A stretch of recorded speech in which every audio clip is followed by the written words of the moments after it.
wassalatu wassalamu ala asrofil anbiya'i wal mursalin wa ala alihi wa sahbihi ajma'in. Puji dan syukur kita aturkan kepada Allah Subhanahu wa taala yang pada hari ini alhamdulillah kita dikumpulkan pada Zoom ya untuk saling diskusi tentang Sharing. akreditasi Sinta. Ya, diskusi kemudian juga arahan dari narasumber. Yang saya hormati di sini ada Bapak Kepala Pusat Rumah Jurnal, Bapak Nur Rahim Yunus, LLM PhD. Yang saya hormati di sini narasumber kita yaitu Bapak Erwin Hikmatiar MH. Kemudian yang saya hormati juga Bapak Ibu sekalian yang sudah hadir dan meluangkan waktunya di hari ini. Ya, selanjutnya sebelum kita memulai diskusi hari ini, saya minta keluangan waktu dari Bapak Ibu sekalian untuk kita bersama-sama menyumbangkan Al-Fatihah buat saudara-saudara kita yang ada di Palestina ya. Semoga perjuangan para saudara-saudara kita ini membuahkan kemerdekaan pada warga Palestina. Ya, Al-Fatihah.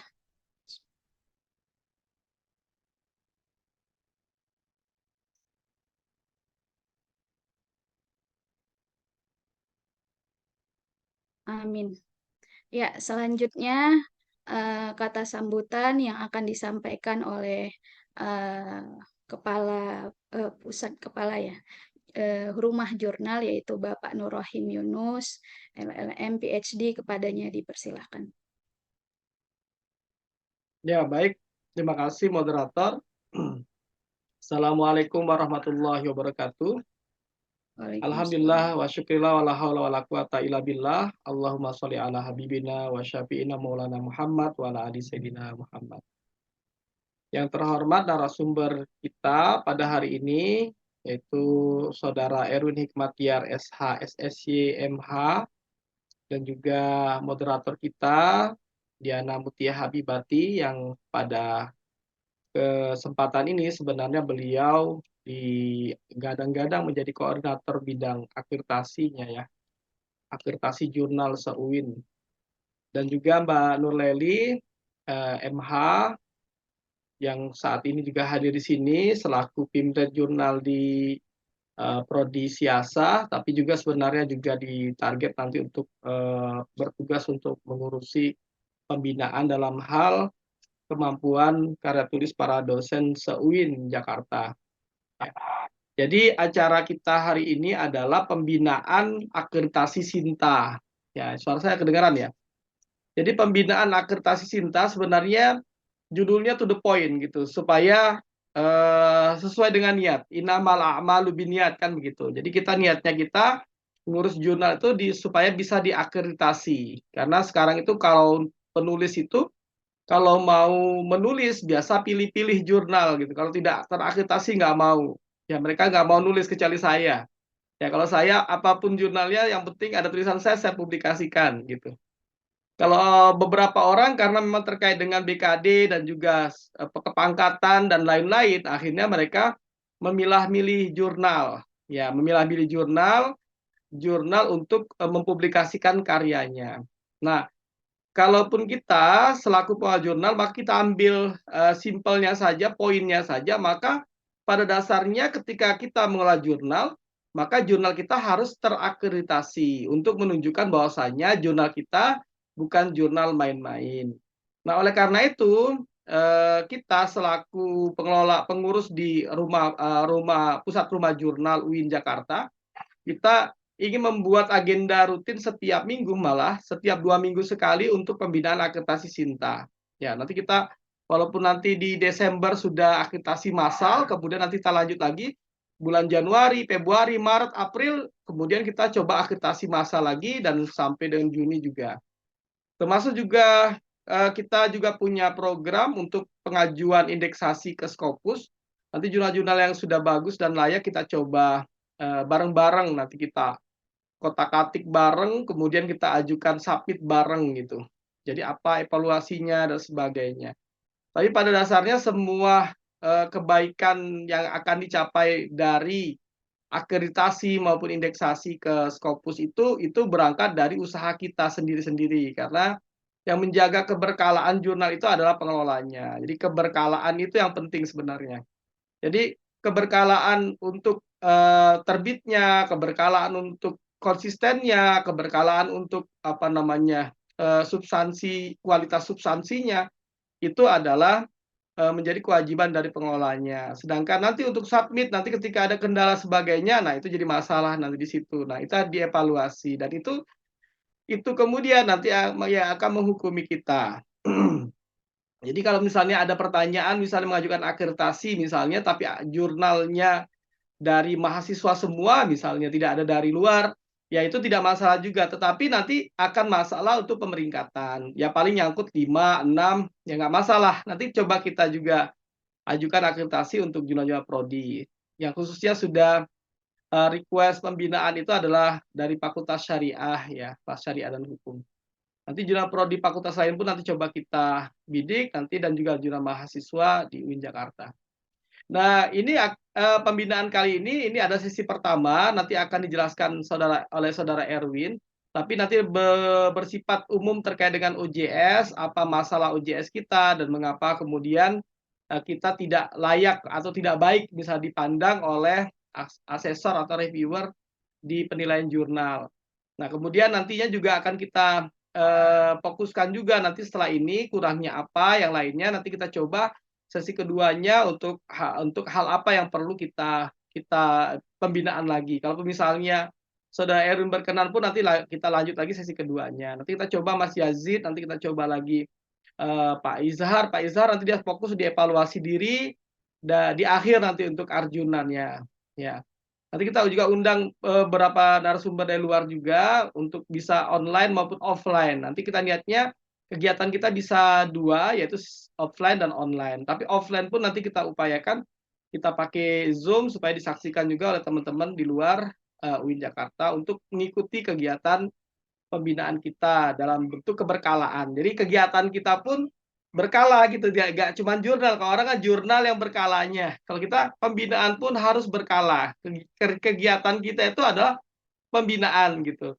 Jadi yang menjadi target kita begitu nanti ujungnya akan bertambah jurnal-jurnal terakreditasi di UIN Jakarta dan juga akan bertambah skopus-skopus di UIN Jakarta. Dan juga untuk beberapa jurnal yang mengikuti kegiatan kita welcome, tidak kita tarik biaya sama sekali untuk hadir atau baik offline maupun online. Jadi mungkin itu sambutan dari saya. Kita persilakan kepada saudara Erwin nantinya untuk mengisi. Terima kasih saudara Erwin atas kesediaannya kali ini dalam sesi pertama ini. Dan juga terima kasih kepada saudari Diana Mutia Habibati yang telah mau atau bersedia menjadi moderator pada kali ini. Waktu dan tempat nanti saya serahkan pada sumber. Terima kasih. Mari kita buka acara kita pada hari ini dengan sama-sama membaca Al-Basmalah. Bismillahirrahmanirrahim. Syukran, astaghfirukum jami'an, wabillahi taufiq walhidayah. Wassalamualaikum warahmatullahi wabarakatuh. Waalaikumsalam warahmatullahi wabarakatuh. Baik, terima kasih Bapak Kapus Rumah Jurnal, yaitu Bapak Nur Rohim Yunus LLM, PhD. Selanjutnya, kita akan masuk kepada sesi diskusi ya, dan juga pemaparan dari narasumber kita hari ini, yaitu Bapak Erwin Hikmatiar MH. Ya, beliau merupakan salah satu pengelola jurnal, yaitu Jurnal Cita Hukum.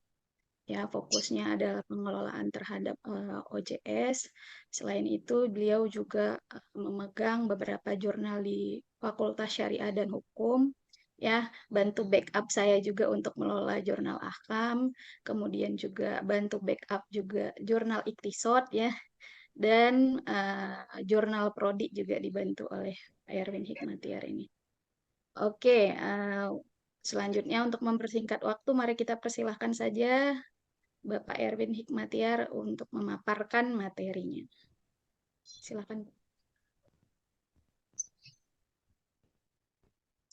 Baik, Terima kasih moderator. Bismillahirrahmanirrahim. Assalamualaikum warahmatullahi wabarakatuh. Yang terhormat Kepala Pusat Rumah Jurnal UIN Jakarta, Bapak Nurrohim Yunus LLM PhD, yang juga merupakan editor in chief saya di Jurnal Cita Hukum, serta para Bapak Ibu hadirin peserta Zoom pada malam hari ini. Izinkan saya pada malam hari ini untuk sharing, karena saya yakin Bapak Ibu sekalian telah memiliki pengalaman dan ilmu yang di atas saya. Jadi mudah-mudahan apa yang saya sampaikan pada malam hari ini bisa menjadi merefresh kembali pemahaman Bapak Ibu sekalian terkait dengan pengelolaan OJS. Baik Bapak Ibu sekalian, pada malam hari ini saya tidak akan memaparkan slide. Barangkali langsung saja saya akan share screen terkait dengan OJS. Pada host saya bisa dikasih akses untuk share screen. Sudah. Baik, terima kasih.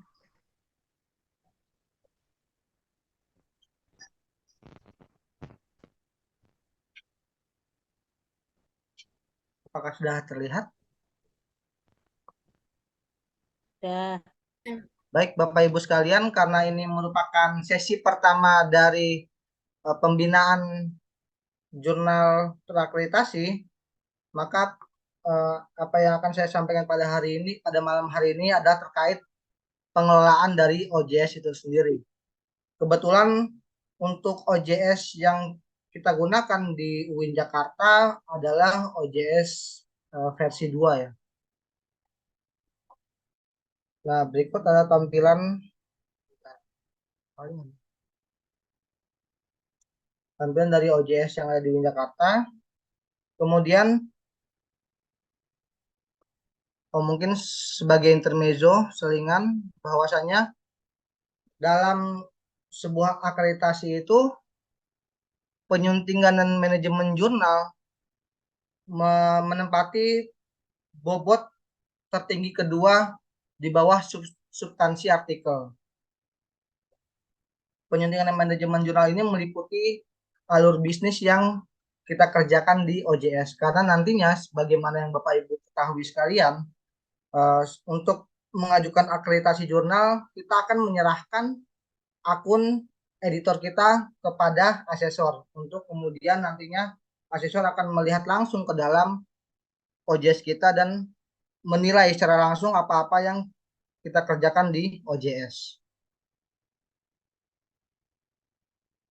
Baik, berikut adalah tampilan salah satu jurnal di Fakultas Syariah dan Hukum, jurnal Ahkam ya.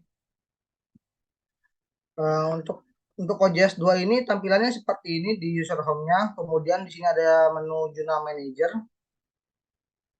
Apabila kita lihat di Jurnal Manager, pengaturan dasar atau setup dasar dari OJS ini terletak pada menu setup ini. Apabila kita klik, muncul ada 5 menu utama, yaitu Details, Polish, Submission, Management, dan Deluxe.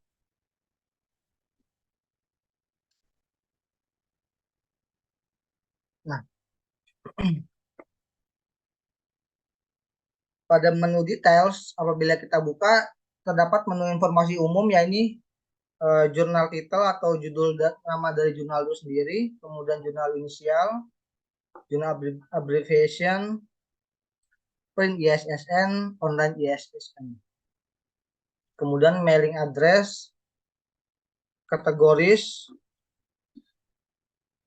Nah, prinsipal kontak Bapak Ibu sekalian mohon diingat bahwa prinsipal kontak ini kita isi nama dari editor in chief dari jurnal kita.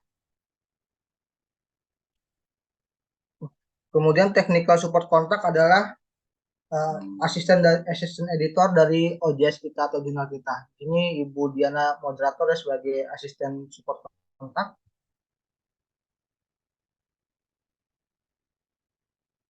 Publisher bisa diisi dari unit atau organisasi yang menerbitkan jurnal. Kemudian sponsoring organization adalah organisasi yang berkolaborasi dengan jurnal. Nah, sebagaimana pedoman akreditasi jurnal berkala ilmiah tahun 2021, ada bobot dari ini penamaan sudah ada bobot dari ada tingkatan bobot dari kelembagaan penerbit. Bobot yang paling besar adalah organisasi profesi ilmiah bekerja sama dengan perguruan tinggi dan atau lembaga penelitian dan pengembangan atau kementerian atau non kementerian dengan bobot. Kemudian bobot yang kedua, organisasi profesi ilmiah atau perguruan tinggi atau lembaga penelitian dan pengembangan yang ketiga. Dan yang keempat adalah yang ketiga adalah penerbit selain A dan B. Jadi Bapak Ibu sekalian, kalau bisa di sini kita isi tambahkan bahwa jurnal kita bekerja sama selain publishernya, contohnya Ahkam ya, selain publishernya ada Fakultas Syariah UIN Jakarta, juga bekerja sama dengan Himpunan Ilmuwan dan Sarjana Syariah di Indonesia. Nah, demikian apabila kita mengacu kepada pedoman jurnal ini, maka kita akan mendapatkan bobot nilai tertinggi yaitu nilai 4. Seperti itu Bapak Ibu.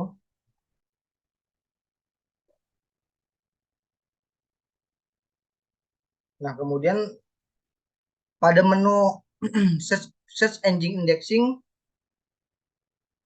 pada bagian keyword ini dapat diisi keyword sebanyak-banyaknya yang relevansi dengan jurnal kita, dengan dipisahkan oleh titik koma. Keyword ini memiliki fungsi bahwa apabila kita search misalkan nama Ahkam di Google, maka akan langsung menuju ke muncul jurnal Ahkam di pencarian nomor 1 seperti itu.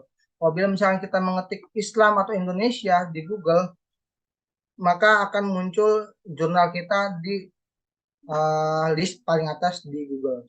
Kalau bisa diisi sebanyak-banyaknya yang memiliki relevansi pada jurnal kita. Seperti itu tahap pertama dari setup jurnal.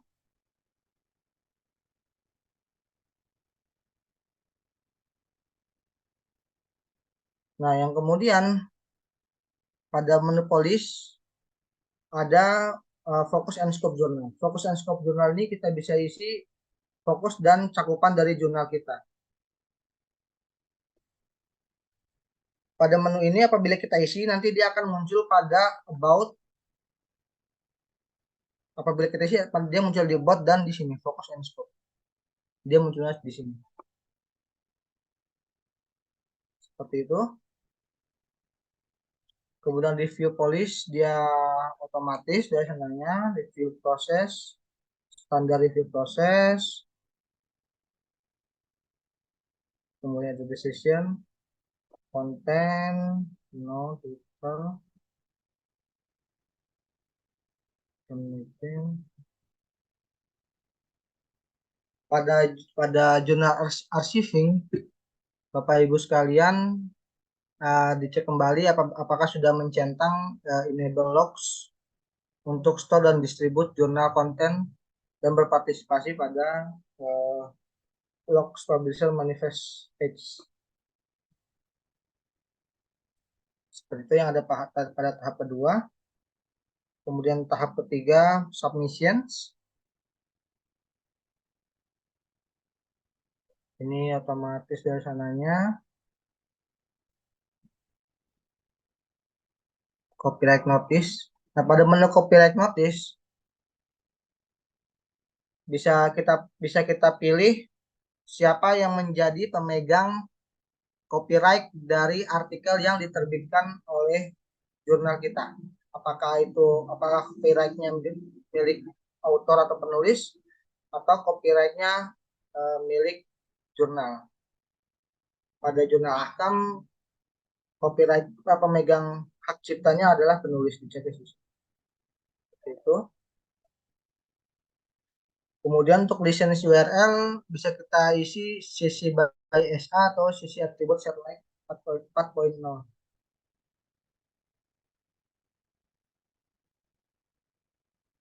Keyword.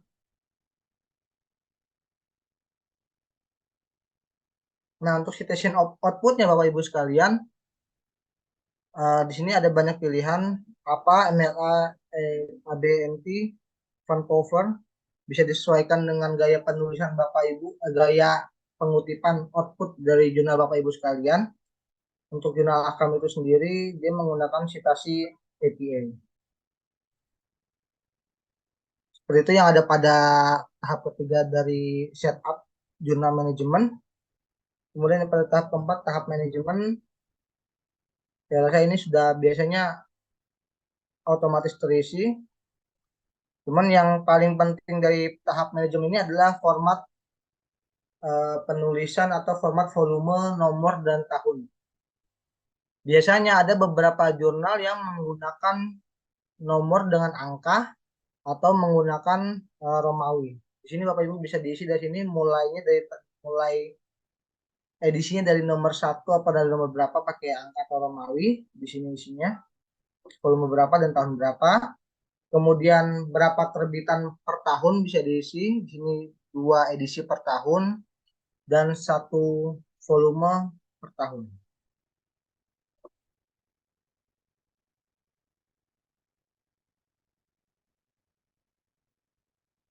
Profit tidak. Nah, pada proses selanjutnya yaitu deluk. Deluk ini merupakan salah satu bagian yang cukup penting untuk OJS itu sendiri ya, karena pada menu deluk ini adalah menu di mana kita dapat memakeover mau seperti apa tampilan dari jurnal kita. Nah, untuk jurnal logo, jurnal logo merupakan logo yang ada di pojok kiri atas ini. Kita bisa upload di sini gambarnya pada jurnal logo. Kemudian jurnal thumbnail. Nah, jurnal description ini yang harus diisi Bapak Ibu sekalian, karena nantinya jurnal description akan muncul pada bagian paling depan. Nah, di sini ini adalah hasil dari isian jurnal description.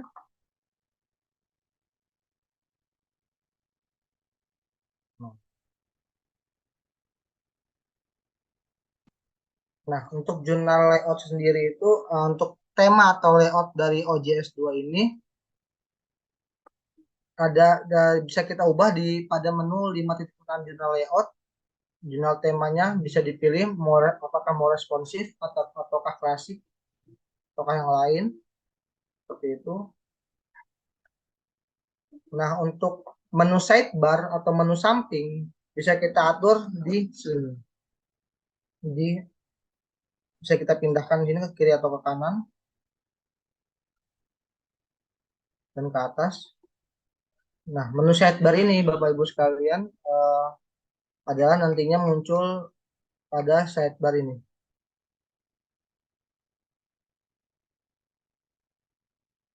Itu untuk menu pada jurnal manajemen di OJS 2 ini. Kemudian beberapa menu yang rasanya cukup penting pada OJS adalah impor atau ekspor data. Impor atau ekspor data ini merupakan menu di mana kita memasukkan doi. Karena seperti yang kita ketahui bersama bahwasanya tiap-tiap artikel memiliki nomor unik masing-masing. Seperti ini di sini. Ini adalah doi-nya, ini submitted. Apabila kita bisa mengecek status dari artikel yang sudah kita terbitkan, apakah sudah tersubmit doi atau gagal atau belum terdeposit atau tersubmit. Nah, ini ada beberapa artikel yang belum tersubmit. Nah, pada OJS versi 2 ini caranya cukup mudah, hanya tinggal checklist saja. Kemudian kita langsung register. Seperti itu saja.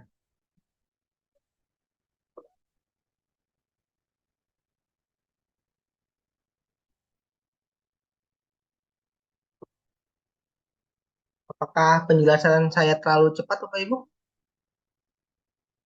Tidak ya? Nggak standar, standar. Cukup ya? Pas, Pak. Oke ya. Baik, itu mungkin beberapa menu yang saya rasa cukup patut kita perhatikan pada menu Jurnal Manager.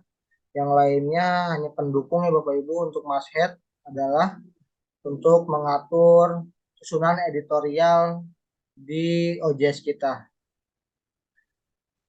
Masthead ini nantinya akan muncul pada menu editorial tim. Di sini apabila kita isi dia akan muncul di sini. Seperti itu. Untuk persebaran reviewer internasional mungkin akan dijelaskan pada sesi selanjutnya ya oleh Mas Yazid atau yang lainnya. Mungkin kita langsung balik lagi ke OJS-nya. Nah, pada selain ada Jurnal Manager, ada menu editor. Nah, Bapak Ibu sekalian, menu editor inilah yang nantinya akan dicek secara langsung oleh asesor jurnal Sinta.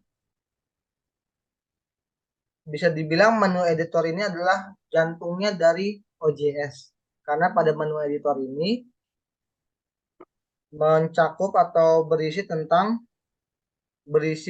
artikel-artikel yang telah submit atau telah masuk di OJS kita. Biasanya asesor jurnal akan melihat histori dari salah satu artikel yang ada pada jurnal kita. Misalkan saya klik artikel yang paling atas ini ya, contoh. Nah, dia akan melihat histori di sini Bapak Ibu sekalian. Nah, di sini terlihat bahwa alur bisnis dari OJS adalah berjalan dari mulai artikel submit, kemudian editor memberikan editor assign submission sampai kepada reviewer melakukan rekomendasi, bisa dilihat pada menu history. Dan ini adalah salah satu bagian yang cukup penting dari informasi alur bisnis OJS itu. Nah, biasanya kalau artikel baru masuk, dia akan di sini masih kosong, maka kita bisa melakukan add editor. Kita bisa pilih editor siapa yang bertanggung jawab untuk artikel ini. Bisa kita assign, misalkan ini kita assign. Maka dia nantinya akan muncul di sini. Dan untuk melakukan review ada untuk menyerahkan artikel kepada reviewer, kita bisa mengklik menu review di sini. Kemudian kita bisa select reviewer, kebetulan di sini sudah ada reviewnya. Nah, di sini ada review form respon. Biasanya reviewer mengisi form review yang kita berikan kepada reviewer. Ini juga salah satu bagian yang nantinya akan dicek oleh asesor ya. Apakah benar telah terjadi review pada OJS kita. Seperti itu. Nah, untuk membuat form review tadi, Bapak Ibu bisa masuk ke menu Jurnal Manager, kemudian review form. Nah, di sini Bapak Ibu bisa membuat review form baru, review form kemudian diisi sesuai dengan review form yang ada pada atau yang telah disepakati bersama oleh pengelola jurnal Bapak Ibu masing-masing. Seperti itu. Kemudian pada menu editor ini selain menerima atau mengelola naskah yang masuk atau artikel yang masuk, pada menu editor ini adalah kita dapat membuat isu yang akan datang. Caranya adalah pada klik editor, kemudian klik create issue. Nah, create issue ini kita bisa fitur isu, volume berapa, nomor berapa yang akan datang tahun 2023 atau 2024.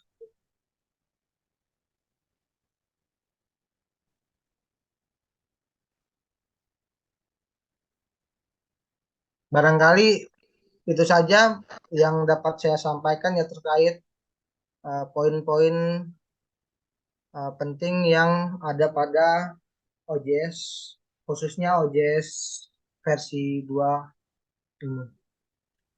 Selanjutnya saya kembalikan kepada moderator. Baik, terima kasih banyak Bapak Erwin atas pemaparannya.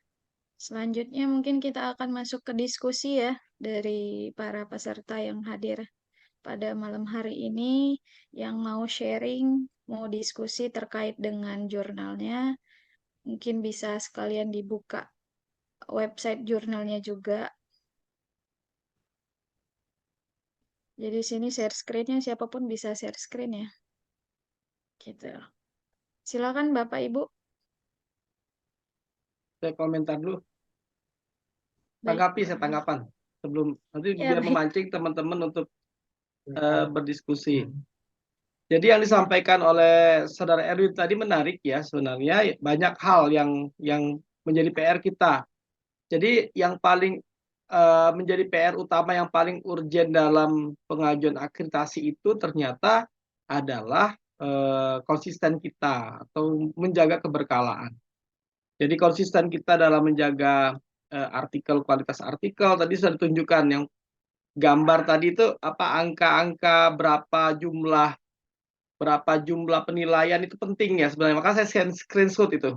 Jadi berapa jumlah penilaian, jumlah ternyata yang paling besar itu adalah dari apa namanya ini, dari manajemennya. Ya, substansi 2 poin saja sebenarnya substansinya yang penting, tapi angkanya besar-besar substansi itu penilaiannya, yaitu gaya penulisan dengan substansi artikel 41, 11. Tapi kalau di manajemen ini dianya banyak poin yang harus diperhatikan, diawasi. Misalnya penamaannya, kalau sudah terlanjur namanya sudah ada ya sudah ridho dengan apa adanya, ridho bima qasamallah. Kalau memang seandainya nama jurnalnya nggak indah misalnya, nggak apa-apa lah. Tapi sekarang kan jurnal-jurnal yang sudah pakai nama yang dulu pakai namanya nama-nama Islam sekarang malah dilirik Scopus kan begitu. Jadi menarik sebenarnya. Kalau dulu orang nyesel nulis nama jurnal namanya nama Arab gitu. Jangan-jangan orang Scopus nggak mau melirik, tapi sekarang malah kebalik. Jadi penamaan jurnal poinnya 2 itu sekarang ini ya menjadi hal yang luar biasa kitanya. Kemudian kelembagaan penerbit juga nilainya 4 ya, kelembagaan. Kalau misalnya dianya diterbitkan oleh lembaga yang tidak jelas ya pasti nggak ada nilainya, nggak 4 gitu. Kalau kita kampus ya besar. Nah, yang disampaikan oleh Saudara Erwin tadi, penyuntingan dan manajemen jurnal 19. Jadi kita ada reviewnya, ada sebagainya. Nah, yang saya ambil poin disampaikan oleh Saudara Erwin tadi itu ternyata histori penting sekali. Jadi kita harus membangun histori ternyata. Membangun sejarah gitu. Jadi gitu Win ya. Tadi kan tunjukkan di antara semua tadi ujungnya nanti reviewer akan melihat histori gitu. Bagaimana historinya, perjalanannya, tanggalnya, jangan-jangan tanggal yang dibuat ya untuk membangun histori itu terlalu dekat atau mungkin sehari langsung semuanya gitu misalnya. Ya, itu kadang-kadang kita kalau sudah terlalu jenuh, banyak juga artikel misalnya biasanya sudah klik submit gitu, fast track gitu. Akhirnya tanggalnya semua numpuk semua di submit hari itu, kemudian langsung terbit. Ya itu mungkin kita yang menjadi PR, kalau saya tandai poin di sini yang disampaikan oleh Saudara Erwin, kita harus bisa membangun histori yang tadi ditunjukkan oleh Saudara Erwin tadi. Kemudian penampilannya nilainya 7, penampilan ya pasti teman-teman sudah bagus-bagus semua jurnalnya kan ya. Kemudian keberkalaan berarti kan tanggal terbitnya, kalau Cita Hukum itu bulan April, bulan Agustus, dan Desember. Dan kita itu petang-manting untuk mengejar supaya terbit tanggal 31 Agustus misalnya, karena besoknya sudah habis waktunya. Jadi kalau tidak tampil gitu nanti tidak dianggap keberkalaan. Ini nilainya tapi kecil ya, 4/4 nilainya. Kemudian penyebar luasan ini dia lebih cenderung dengan sitasi dan juga kunjungan.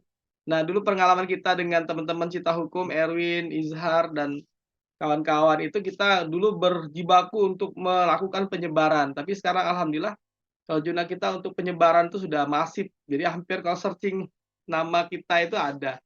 Bahkan kalau dibuka connecting paper tuh jurnal kita ada. Ya.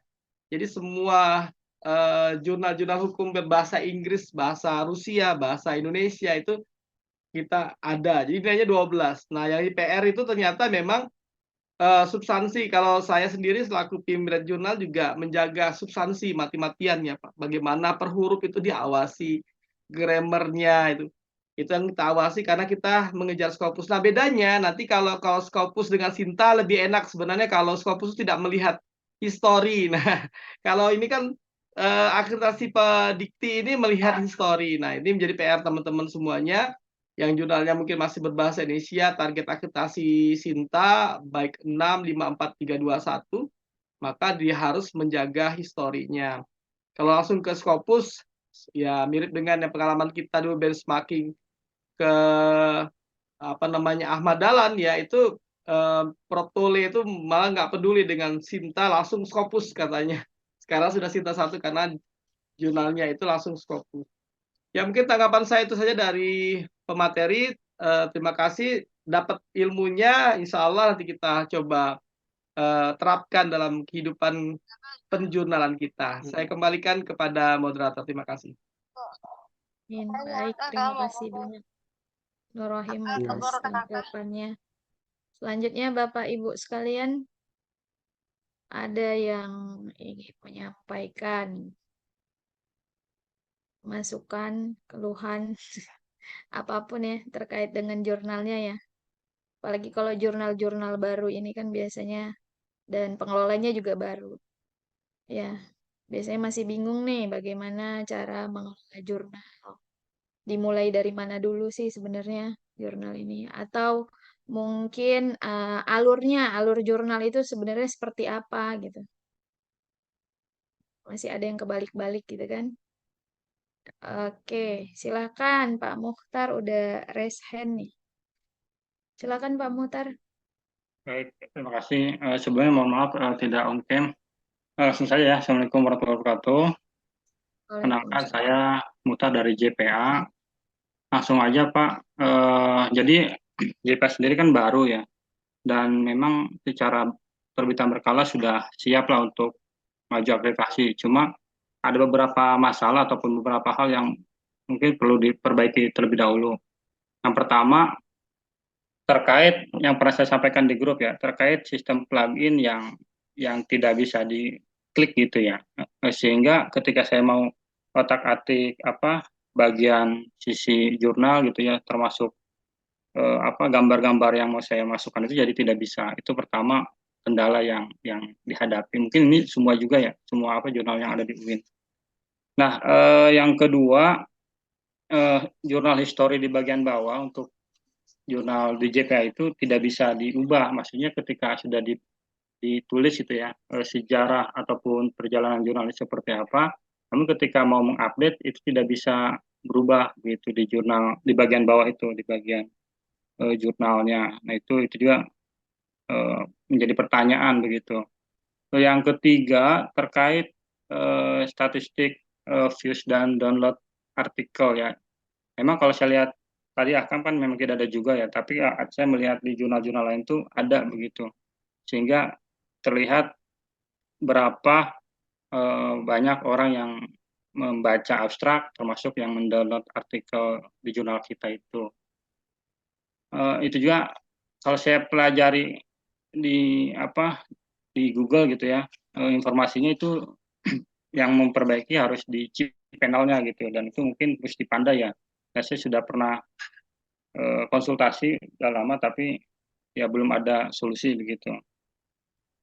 Nah, kemudian juga berikutnya yang keempat ya indeksasi internasional selain selain Scopus, artinya saya membaca juga bahwa ketika jurnal kita terindeks misalkan DOAJ dan yang lainnya yang skala internasional tentunya akan mendapatkan nilai lebih dibandingkan kalau kita hanya terindeks yang nasional gitu ya. Nah, di sini juga mungkin perlu pendampingan begitu Pak terkait hal tersebut. Yang penting juga adalah tadi kan substansi menjadi penting ya dalam penilaian akreditasi itu. Memang itu menjadi penting, namun yang menjadi masalah jurnal baru itu adalah cukup sulit mencari artikel. Kalau Akam udah jelas karena Scopus dan Q1 gitu ya, sehingga cukup banyak yang masuk gitu kan. Nah, kalau jurnal baru mencari artikel itu cukup sulit sehingga artikel sederhana pun alhasil diproses untuk diterbitkan begitu ya. Dan pada akhirnya JPS sendiri tidak melihat substansi seperti apa. Yang penting skopnya udah masuk, langsung kami proses begitu. Dan terkait prosesnya juga yang menjadi kendala adalah reviewer kami itu memang kebanyakan juga masih baru gitu ya. Sehingga ketika sudah diberikan tutorial menggunakan YouTube gitu ya, tapi masih banyak reviewers yang tidak mengikuti begitu, sehingga ketika harusnya memberikan komentar di forum review misalkan, atau harus sesuai lah, ternyata tidak terjadi begitu ataupun tidak dilakukan. Nah, ini juga menjadi kendala begitu. Mungkin harapan kami gitu perlu ada pelatihan-pelatihan yang apa ya, yang berkesinambungan, tidak hanya untuk pengolah inti tapi juga untuk reviewer dan juga editor pada umumnya yang di luar internal juga gitu ya.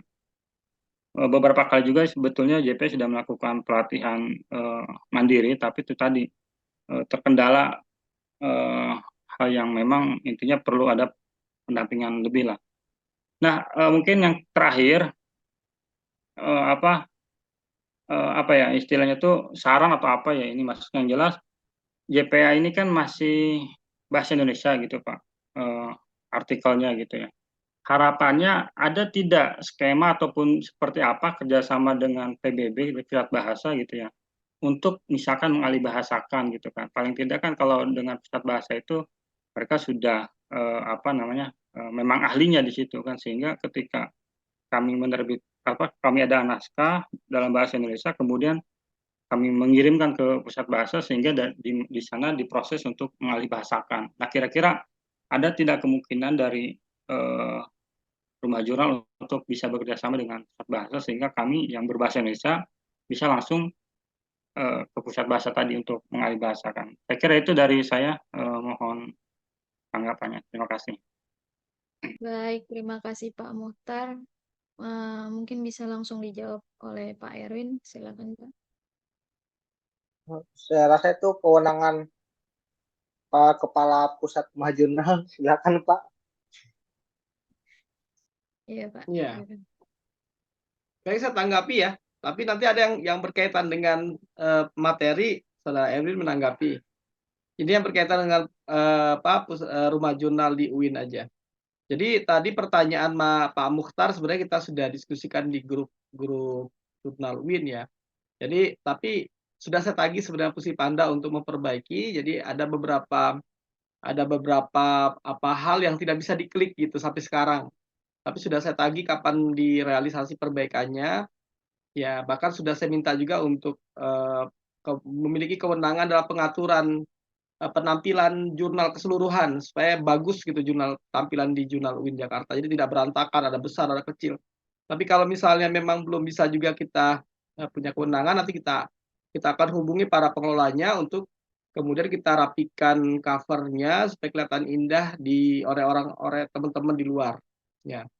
Kemudian juga untuk pembinaan jurnal sebenarnya nanti ini tidak cuma online, karena online ini nanti kita buat semacam rembuk bareng lah kitanya, karena ada teman-teman yang dari luar yang mungkin tidak bisa hadir offline.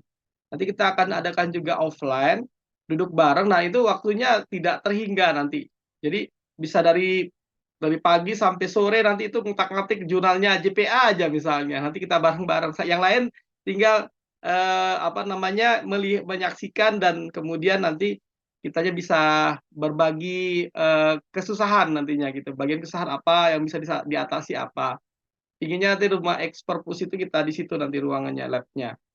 Kemudian tadi pertanyaan Mas Mukhtar tadi terkait dengan penterjemah. Nah, sebenarnya ini agak masalah sebenarnya. Tapi kalau misalnya untuk ke Sinta 2 itu kan harus ada artikel yang berbahasa Inggris ya. Syukur kalau semuanya. Bahkan kalau masuk ke jurnal-jurnal indeksasi yang bereputasi seperti misalnya EBSCO, kemudian atau mungkin Copernicus atau DOAJ itu sebagian itu harus sudah berbahasa Inggris. Kalau untuk Sinta 2 itu juga sama, sudah harus ada berbahasa Inggris. Nah, kalau mau ke Scopus atau WOS, pastinya harus semuanya berbahasa Inggris kan begitu, berbahasa Inggris semuanya. Nah, saya belum nemu jurnal terindeks Scopus berbahasa Arab, tapi jurnal Arabiat sendiri itu Sinta 2 itu berbahasa Inggris dianya, padahal jurnal tentang bahasa Arab ya berbahasa Inggris akhirnya. Jadi kita benar-benar masih menjadikan bahasa Inggris sebagai bahasa pengantar dalam dunia akademik keilmuan internasional gitu. Walaupun ada 6 bahasa internasional. Walaupun kalau ada beberapa negara dia jurnal terindeks Scopus, tapi kok tetap bahasa Amerika Latin gitu, bisa Brazil atau mungkin Argentina misalnya. Itu ternyata abstraknya dan judulnya berbahasa Inggris. Di Rusia juga ada beberapa di RUDN, saya lihat jurnalnya berbahasa Inggris isinya, tapi judul dan abstraknya itu bahasa Inggris. Ya, yang full-nya itu Russian Law Review, Law Journal, tapi sekarang sudah discontinue. Itu bahasa Inggris semuanya. Jadi sebenarnya ke bahasa Inggris. Nah, dulu pengalaman kita Pak Mukhtar dan kawan-kawan semua di awal-awal, kita itu ketika ada artikel masuk bahasa Indonesia, karena kita pingin supaya bisa internasional, maka kita menerjemahkan sendiri dulu, Kita terjemahkan sendiri, bahkan kita edit sendiri artikelnya gitu. Kalau dulu ya. Nah, kemudian setelah kita sudah Sinta 2 dan terindeks Web of Science, kalau Ahkam kan Scopus, itu artikel kalau berbahasa Indonesia kita tolak langsung, reject, tolak. Jadi kalau dia berbahasa Indonesia kita tolaknya, kita tulis please write in English and or Russian kalau misalnya di Cita Hukum. Jadi kita minta aja tertulis dalam berbahasa Inggris atau bahasa Rusia kalau Cita Hukum. Jadi kita tidak menerima naskah bahasa Indonesia. Nah, sekarang bagaimana dengan ketika solusinya, ketika JPA ingin atau jurnal lain ingin punya artikel berbahasa Inggris. Jadi kalau misalnya misalnya JPA sudah atau jurnal-jurnal itu sudah terindeks terakreditasi Sinta 6543 aja misalnya, itu paling tidak punya modal. Jadi teman-teman penulis itu kan ada ada charge-nya. Jadi mereka bayar gitu misalnya. Bahkan ada ketentuan sekarang semua jurnal yang sudah Sinta itu harusnya berbayar, nanti masuk ke rekening UIN untuk kemudian tak bisa ambil lagi. Nah, itu jadi modal sebenarnya nantinya uang itu nanti bisa untuk biaya translate, biaya review kalau mau review dibayar. Kalau kita sendiri sampai sekarang Cita Hukum belum membayar reviewer ya malah. Nah, itu kita bisa ke sana. Jadi kita untuk membiayai penterjemah. Dulu kita penterjemah kita bayar bahkan mahal ya. Dulu dari Insaniat ada teman saya Mbak Ida Rosida itu dia penterjemah. Ya, itu kita dulu coba kasih dia artikel juga. Kita bayar uangnya. Nah, uangnya dari artikel yang masuk. Jadi uang artikel masuk tadi misalnya Cintanya dua Sinta 3, Sinta 4 itu kita sudah bayar untuk menerjemahkan. Jadi modal untuk menerjemahkan. Tapi kalau misalnya cari sukarelawan, kalau misalnya 1-2 saja ya nggak masalah. Tapi kalau misalnya banyak kan nanti akan jadi masalah juga karena pekerjaan kita ngurusi artikel itu kan banyak juga.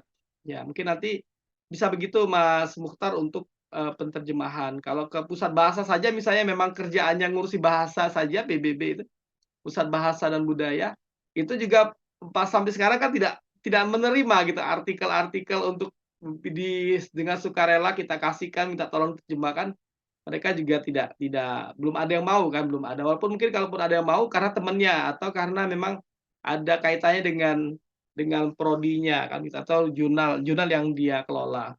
Ya mungkin itu tambahan dari saya. Nah, untuk perbaikan nanti insya Allah nanti Mas Mukhtar nanti kita coba sounding lagi ke Pusipanda untuk optimalnya. Tapi semoga 2024 tuh nanti itu sudah sehat semua jurnal kita, jadi kita akreditasi itu benar-benar ya untuk citasinya yang nggak mental lagi, dan kemudian untuk eh, untuk tampilannya di Garuda supaya otomatis langsung muncul. Nah itu yang penting, itu sebenarnya menjadi PR kita bersama. Ya mungkin yang lain-lainnya silakan Saudara Erwin, mungkin tadi juga ditanyakan oleh Pak Mukhtar tadi terkait dengan ada satu yang tidak bisa diklik tadi apa tuh? Ya, coba dibukakan juga, coba di Ahkam, bisa dibuka nggak di Ahkam atau di Cita Hukum? Baik, itu saja, silakan Saudara Erwin menambahkan. Baik, terima kasih Kak Kapus. Untuk terkait plugin yang tidak bisa diklik, memang hampir penyakit problem semua OJS di Win Jakarta Pak, tidak bisa diklik. Mungkin saya akan mencoba menanggapi terkait dengan reviewer ya Pak. Bahwasanya memang pada dasarnya kita tidak bisa mengandalkan reviewer untuk mengisi hasil form review pada OJS kita ya Pak, karena tidak semua reviewer bisa dan mau mengisi form review tersebut. Dan namun saya bisa memberikan contoh ya pada proses review di jurnal Ahkam ya Pak. Bahwasanya di jurnal Ahkam itu sendiri editor in chief-nya yakni Pak Hamami membuat acara Zoom secara khusus kepada reviewer untuk mempresentasikan hasil reviewnya kepada para editor. Nantinya setelah review mempresentasikan hasil review dari artikel yang di-reviewnya itu, yang memasukkan ke OJS-nya adalah editornya atau asisten to editor. Dalam hal ini Ibu Diana yang menginput hasil review atau mengisi form review di OJS-nya. Tentunya ini agak sedikit tricky ya caranya, yaitu dengan cara login menggunakan akun reviewernya itu sendiri. Barangkali itu yang bisa saya tambahkan.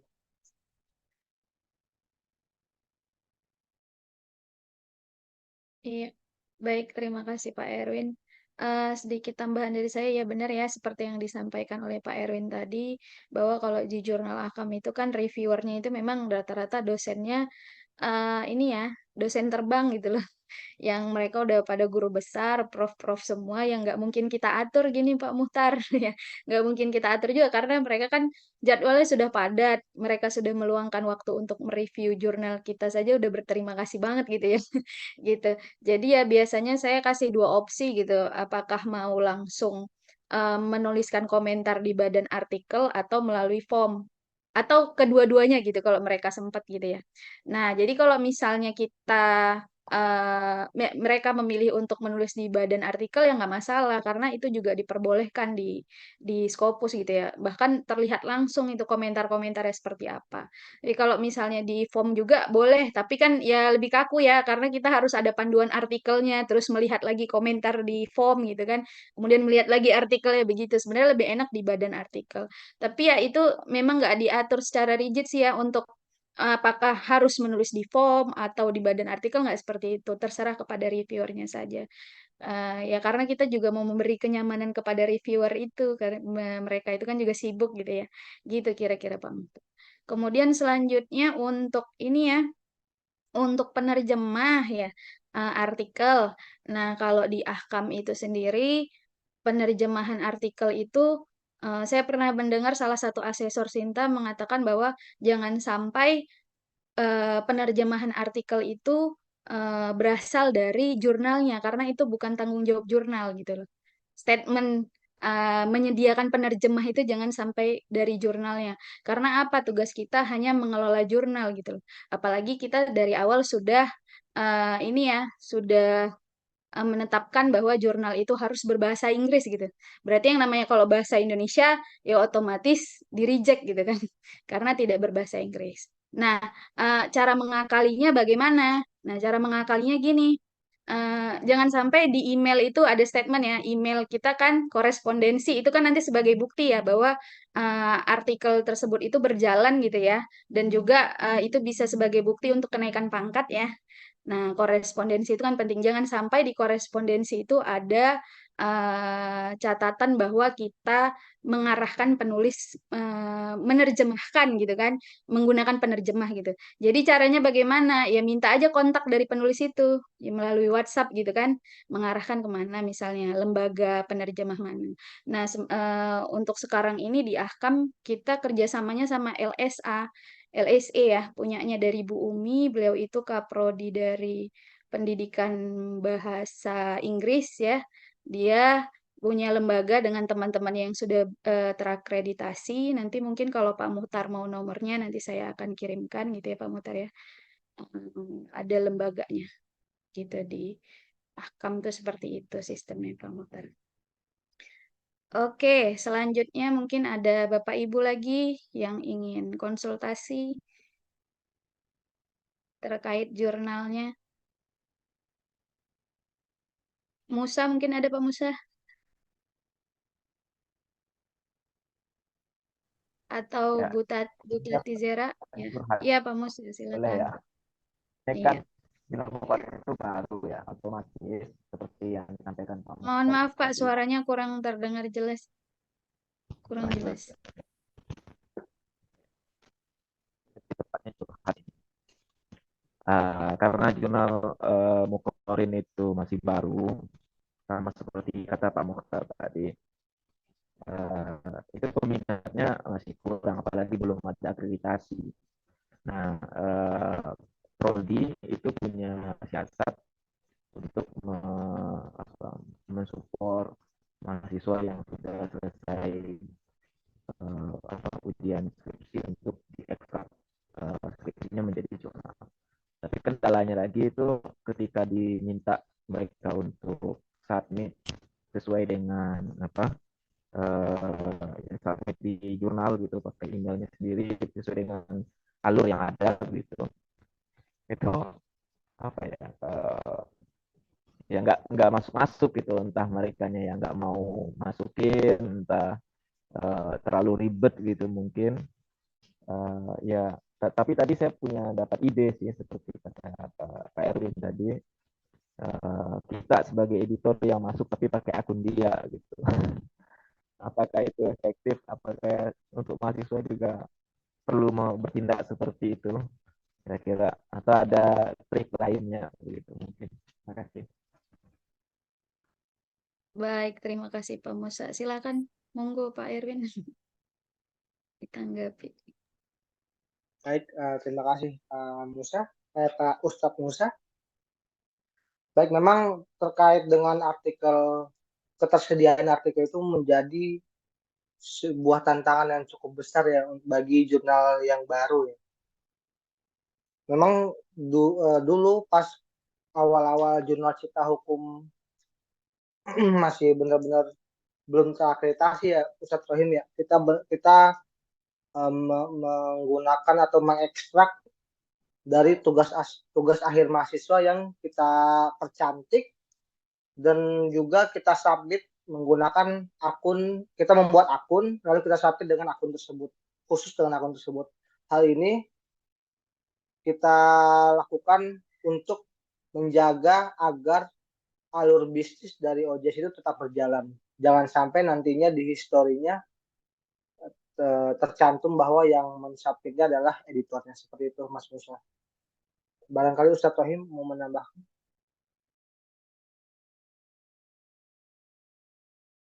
Ya, saya tambahkan. Jadi kalau untuk Mas Musa Wardi dan kawan-kawan dari Jurnal Prodi yang masih baru ini, jadi karena memang diciptakan atau dibuat untuk menjadi jurnal yang menampung skripsi mahasiswa atau jurnal prodi ya. Jadi kita sudah sama-sama kemarin kotak-atik gitu. Mungkin nggak jurnal prodi yang memang isinya itu artikel mahasiswa terakreditasi atau tidak? Ya. Tapi ternyata memang kemarin waktu itu Mas Yazid narasumbernya. Jadi ternyata memang punya peluang. Nah, sekarang kan kita mensiasati bagaimana supaya jurnal yang baru itu bisa terakreditasi dengan cepat, walaupun cuma nyangkut di Sinta 6 atau 5 atau 3. Syukur kalau 3 ya, 4 misalnya. Nah, jadi triknya mungkin segera saja kita nanti coba bareng-bareng di jurnal prodi itu kita coba terbitkan sekarang gitu Mas. Misalnya Mas Wardi sudah punya ISSN sekarang bulan Oktober ini. Nah, target edisi keduanya juga di tahun 2023. Nanti di tahun 2024 nanti juga disegerakan untuk punya 2 edisi. Nah, baru ajukan akreditasi karena syaratnya adalah 2 tahun dan sudah punya empat edisi begitu untuk diajukan ke akreditasi. Tapi benar apa enggak Mas Ewi nanti yang coba yang sudah mengupdate bagaimana Arjuna mewajibkan. Nah, jadi kalau misalnya bisa 2 tahun dengan hanya bulan 6 saja kita mengajukan akreditasi, nah itu bisa jurnal prodi terakreditasi karena memang yang terpenting untuk akreditasi jurnal itu adalah punya doi. Nah, doi itu yang syarat. Kalau tidak punya doi, kita tidak bisa mengajukan akreditasi gitu. Jadi kita semua rata-rata sudah punya doi. Nah, untuk teman-teman jurnal se-UIN Jakarta, karena kita memang sudah berlangganan, itu bisa kemudian mendaftarkan bagi yang belum untuk ke doi UIN Jakarta. Ya, itu Saudara Erwin bisa membantu. Kalau untuk meregistrasikan, saya sudah dapat ilmunya dari Erwin gitu. Jadi saya juga bisa meregistrasikannya untuk kemudian masuk ke doi dari yang punya UIN Jakarta. Sedangkan teman-teman yang dari luar, dari tadi jurnal Jambi atau jurnal dari Indramayu atau dari luar yang ikut acara ini, kalau memang bisa punya kendala untuk doi, bisa nanti ikut kerjasama dengan RJI. RJI Mas Yazid kebetulan kepala RJI Relawan Jurnal Indonesia. Nanti bisa ke beliaunya, nanti saya kasih nomor kontaknya. Kemudian nanti minta doi-nya, ya minta doi supaya dikerjasama dengan RJI DKI Jabodetabek.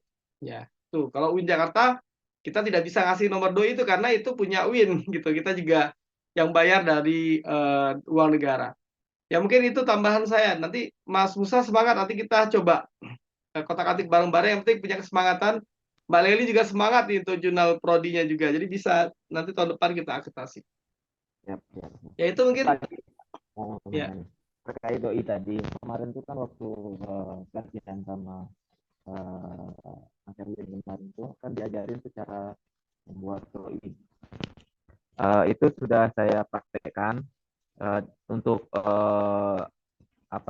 abstrak yang sudah terbit sebelumnya.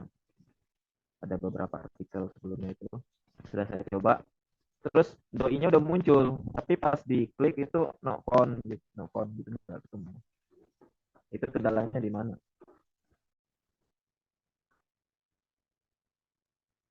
Ketika diklik, bagaimana Mas? Diklik doi-nya itu nggak keluar hasilnya gitu. Oh, diklik nggak keluar. Oh iya. Jadi jurnalnya sudah ada nomor doi-nya sudah, tapi diklik warna kuning gitu ya? Iya itu. Oh iya, itu karena belum diregistrasi. Nanti kita coba registrasikan. Nanti ada cara dan sebagainya untuk registrasikan, kemudian terdaftar dianya. Tapi kalau di sini mungkin itu kan ada password dan sebagainya, ada ya ini kan tidak cuma dihadir oleh teman-teman Pulau UIN Jakarta, tapi juga teman-teman yang IT-nya bisa nanti ikut belajar bagaimana cara meregistrasikan itu gitu. Nanti khusus saja nanti ada kita minta Mas Erwin nanti untuk mengajari. Tapi itu mudah sekali Mas Musa, mudah insya Allah. Nggak sampai 1 jam bisa langsung, kecuali memang kalau memang gaptek agak susah. Tapi kalau kita sudah melek IT, itu tinggal klik download, langsung submit dan sebagainya langsung masuk dianya. Ya, memang agak ruwet dianya. Mirip kalau tadi yang klik plugin sebagainya. Kalau yang sudah tahu bagaimana kotak-atik dalamannya itu nggak masalah nanti untuk meregistrasi ke ke doi atau crossref itu. Ya. Baik, itu mungkin tambahan. Silakan narasumber. Siap. Oke, selanjutnya apakah ada pertanyaan lagi dari para peserta?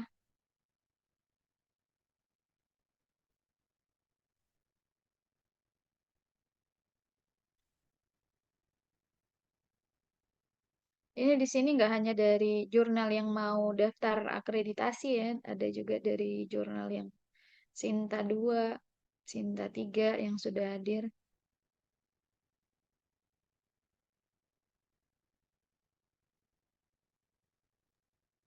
Ya, mungkin teman-teman yang hadir di sini bisa merequest kira-kira tema pembahasan apa yang dibutuhkan untuk pembinaan akreditasi Sinta nantinya.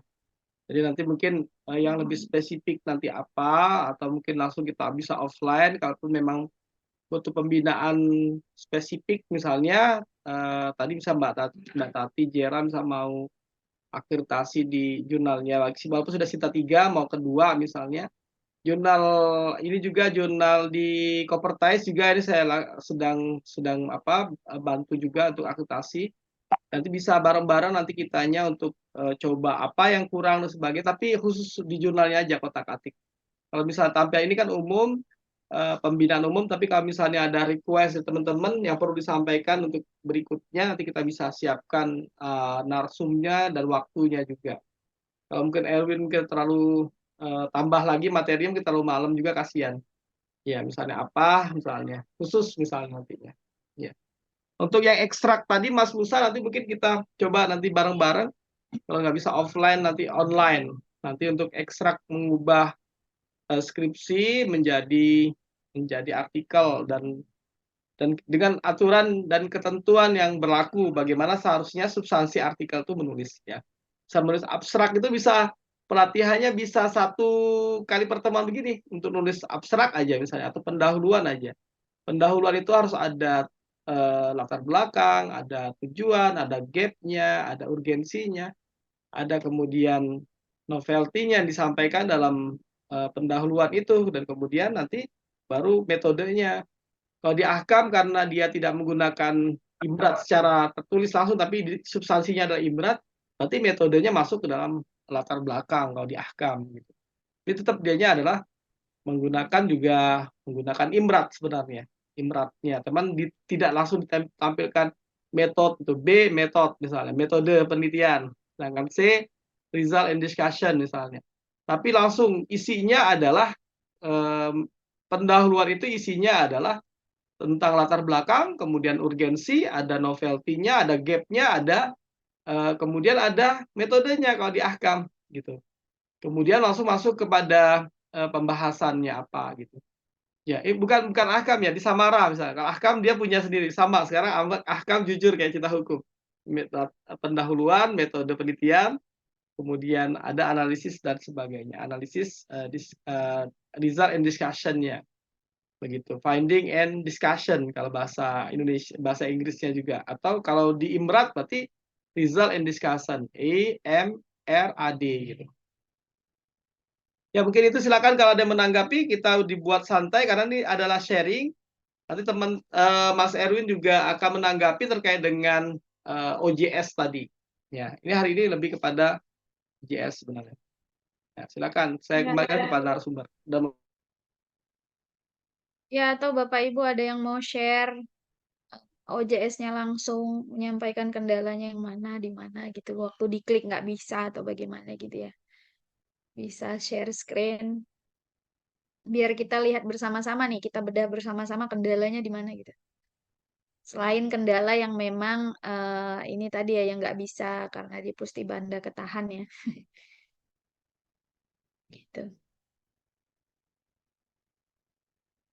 Atau mungkin alur dari OJS masih ada yang bingung. Jadi kalau misalnya alur OJS itu sendiri nanti kan tercatat di history ya. Jadi kelihatan tuh alurnya dari mana dulu, dari penulis, kemudian ke editor, dari editor ke reviewer, reviewer 1, reviewer 2, kemudian kembali lagi ke editor. Ya, kemudian editor itu memberikan perbaikan apa aja juga ya. Dan selanjutnya baru ke proofread ya. Setelah proofread, baru layout, baru publish. Jadi kalau yang namanya jurnal ini ya memang rangkaiannya itu panjang. Jadi nggak bisa yang namanya sistem kebut semalam gitu ya. Gitu. Untuk jurnal-jurnal baru memang harus kerja keras ya seperti yang Pak Kapus sampaikan tadi, bekerja jauh lebih keras karena apa? Kita belum ada akreditasinya ya berarti pasti banyak penulis itu pengennya tulisannya diterbitkan pada jurnal yang sudah terakreditasi. Namun kita nggak mati langkah juga ya, banyak artikel-artikel juga apakah dari skripsi yang lainnya yang bisa dijadikan jurnal. Ya mengakalinya tadi seperti yang disampaikan Pak Musa tadi juga bahwa kita bisa bikin akun satu-satu memang harus seperti itu Pak. Saya juga kan ini lagi pegang jurnal prodi agribisnis ya dan mau ajuin akreditasi di tahun ini. Moga-moga dengan ikut kegiatan ini di akhir Desember nanti bisa submit ya Pak Kapus ya. Mohon bimbingannya untuk jurnal syariah agribisnis ini ya saya punya akun satu-satu jadi saya buat di Excel gitu kan akunnya kemudian passwordnya biar nggak bingung passwordnya disamain semua ya karena nggak semua orang ngerti cara submit gitu ya gitu nggak semua orang ngerti cara submit jadi ya biar cepet juga nggak kelamaan lewat komunikasi ya tetap lewat email tapi yang submitnya kita gitu. Atau minta kepada Bung Ainur dan Munawir untuk menyampaikan bagaimana progres jurnal di kampusnya, silakan. Kini ada yang hadir sini, Mbak Diana nih, Bung Ainur dan Munawir. Ya Bu Ainun ada nih Bu Ngainur ya ada nih Bu Ngainur. Silakan Bu. Sampai jam 9 aja kita ya. Saat kita mungkin minggu depan juga kita coba sampai jam 7 sampai jam 9 lagi. Ya, baik Pak Kapus.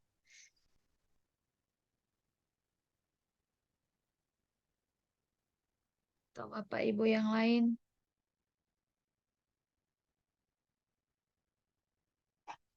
Atau jurnal saya aja nih, Pak Erwin. Jurnal saya di Syariah Agribisnis, mohon dicek lagi.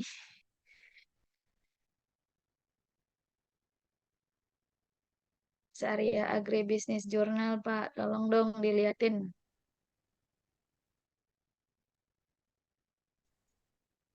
Ada Ibu Tati present.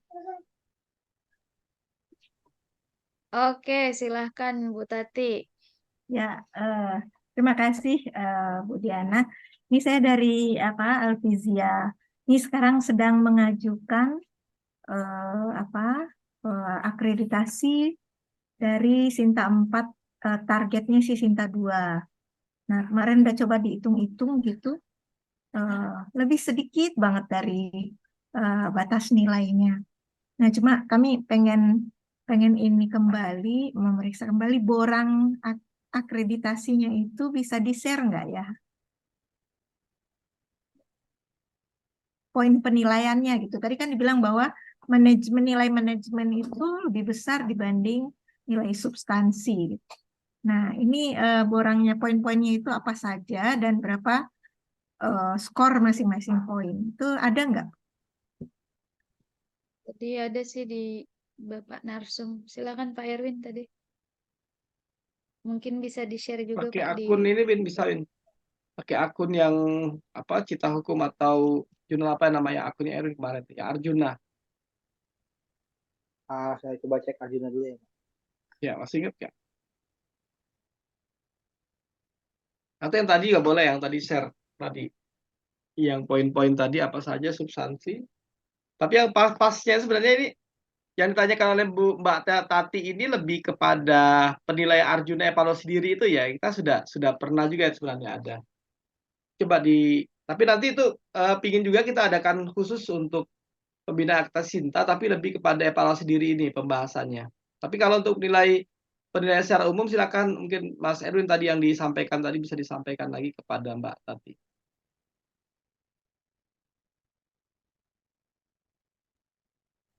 Baik, saya coba share screen ya. Mungkin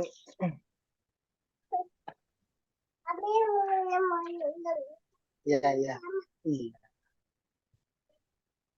Mungkin saya akan share screen yang terkait bobot di pedoman jurnal.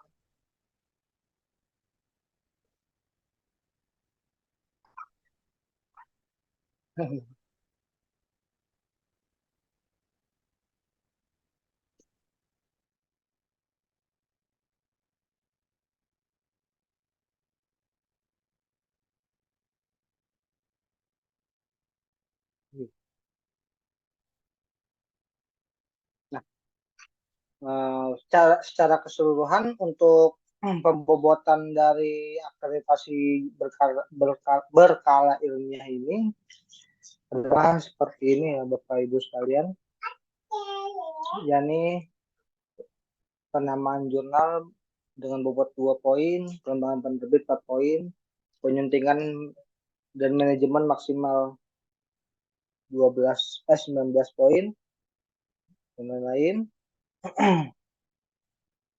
Jurnal ilmiah dapat dinyatakan terakreditasi Sinta 2 apabila sekurang-kurangnya memperoleh nilai 70 poin.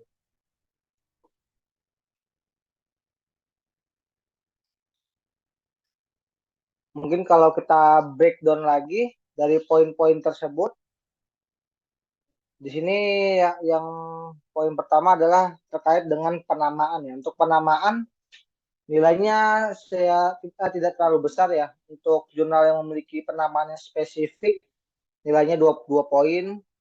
Terus untuk yang kurang spesifik 1 poin, yang tidak spesifik 0,5 poin. Seperti itu.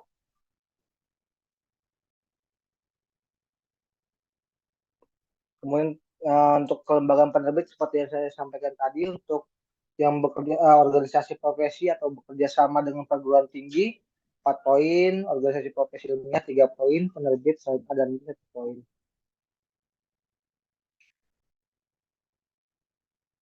Mungkin sebentar. Ya.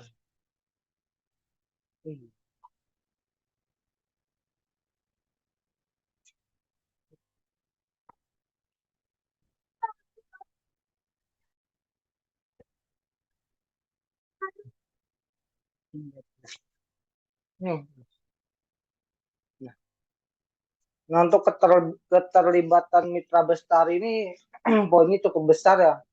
Untuk melibatkan mitra bestari berkualifikasi internasional 50% bernilai 6 poin. Sebenarnya untuk keterlibatan mitra bestari syaratnya tidak terlalu berat ya, hanya bersyarat dari 4 negara atau lebih.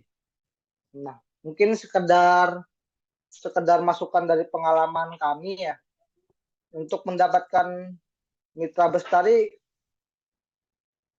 pengalaman di syariah itu sendiri biasanya kita meng-email profesor-profesor atau dosen-dosen luar negeri yang yang namanya cukup terkenal atau yang sesuai dengan keilmuan di jurnal kita. Kalau dulu caranya adalah kita meng-email bahwa kita minta izin untuk memasukkan nama mereka di jurnal kita atau di editorial tim kita. Biasanya mereka responnya sangat senang ya untuk bahwa nama mereka dicantumkan di jurnal kita. Walaupun pada praktiknya mereka tidak dilibatkan secara langsung di reviewer, tapi dengan kita meminta izin dari mereka mencantumkan nama, maka kita juga bisa membuat akun OJS atas nama mereka dan kita menjalankan alur bisnis dari jurnal itu dengan akun OJS mereka atau akun OJS atas nama mereka yang sudah kita buat seperti itu. Itu cukup tinggi ya 6 poin.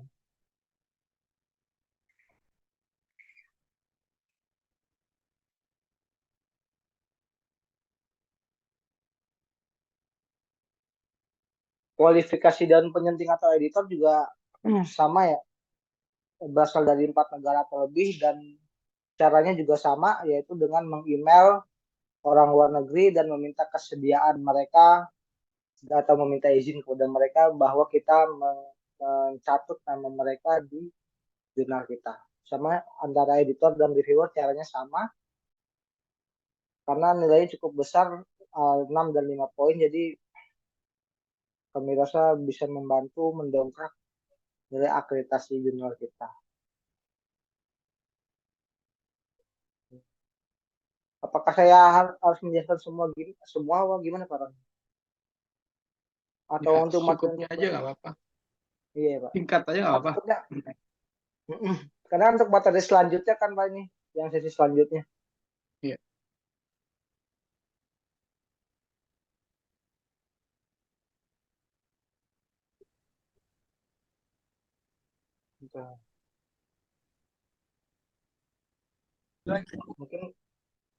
Mungkin saya langsung ke ini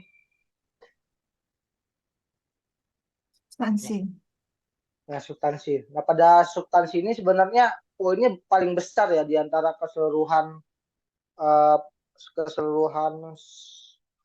sub-unsur atau unsur-unsur dari penilaian akreditasi. Namun di substansi ini pula biasanya biasanya penilaiannya subjektif ya.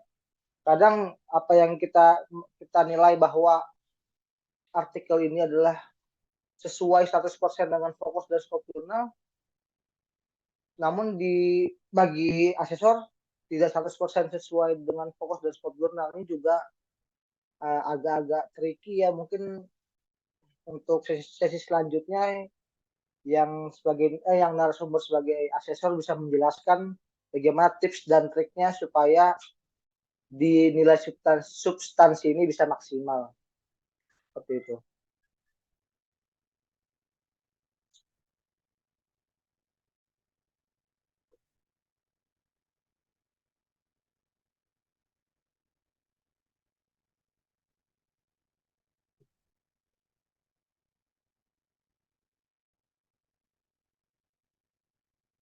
Efek gaya selingkung nilainya poinnya lumayan, 1 dan 0,5.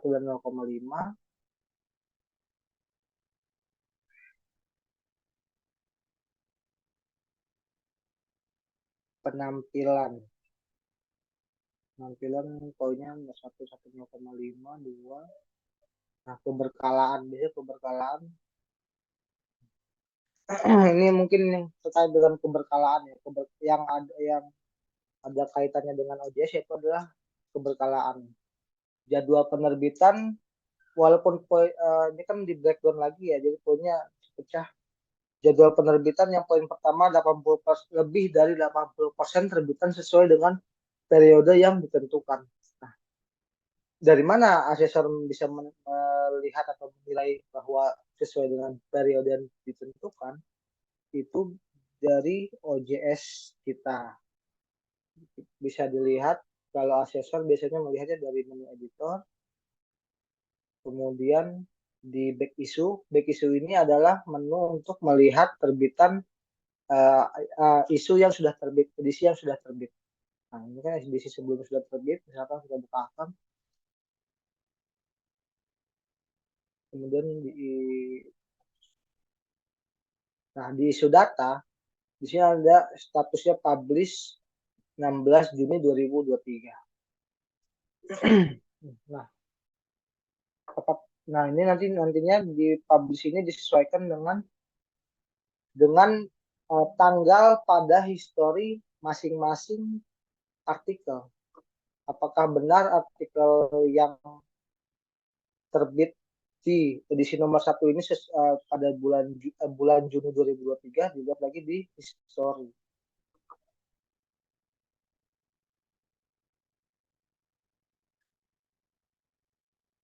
Nah,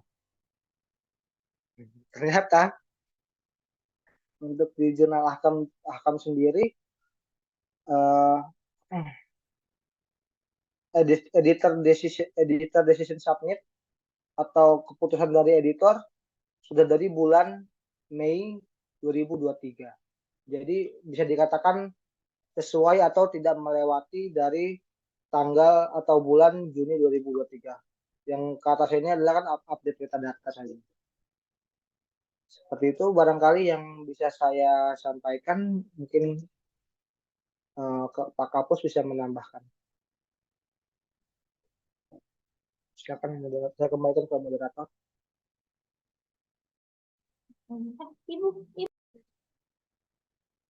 Terima kasih narasumber. Selanjutnya apakah ada tambahan dari Bapak Kapus Rumah Jurnal, Bapak?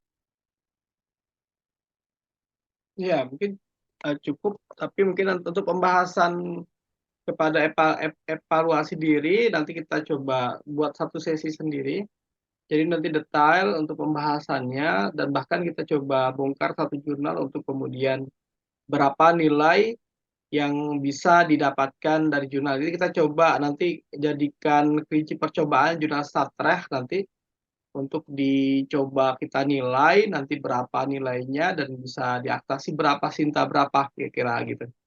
Ya gitu mungkin kalau misalnya sekarang tadi yang disampaikan oleh Mas Erwin, oleh narasumber terkait dengan evaluasi diri atau nilai yang mungkin didapatkan dari masing-masing jurnal, itu masih umum aja dulu, nggak apa-apa. Tapi konkretnya memang tergantung dari jurnal kita. Jadi jurnal kita bagaimana, jadi kita ini tergantung dari usaha kita sebelumnya. Jadi kalau mau akreditasi itu di awal biasanya 2 tahun, berarti usahanya 2 tahun tuh bagaimana untuk menjaga keberkalaannya.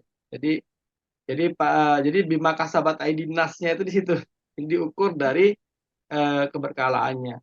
Tadi sudah dicontohkan ahkam itu luar biasa sekali ya. Jadi ada tanggalnya, histori. Jadi historinya itu mungkin bisa kita jadikan pelajaran bersama nantinya Bapak Ibu supaya nanti bisa menjaga komitmen untuk mereview, komitmen untuk mengedit, dan komitmen untuk menjaga tanggal-tanggal tadi. Jadi historinya atau pembuktiannya. Ya, mungkin itu tambahan dari saya untuk pertanyaan dari Mbak Tati Zera. Konkretnya nanti kita coba kalau memang misal mau bareng-bareng Mbak Tati, nanti kita duduk bareng offline kita coba. Nah, coba kotak-katik bareng apa kira-kira yang perlu diperbaiki dan ketika mau submit bagaimana submitnya gitu. Bisa di rumah jurnal.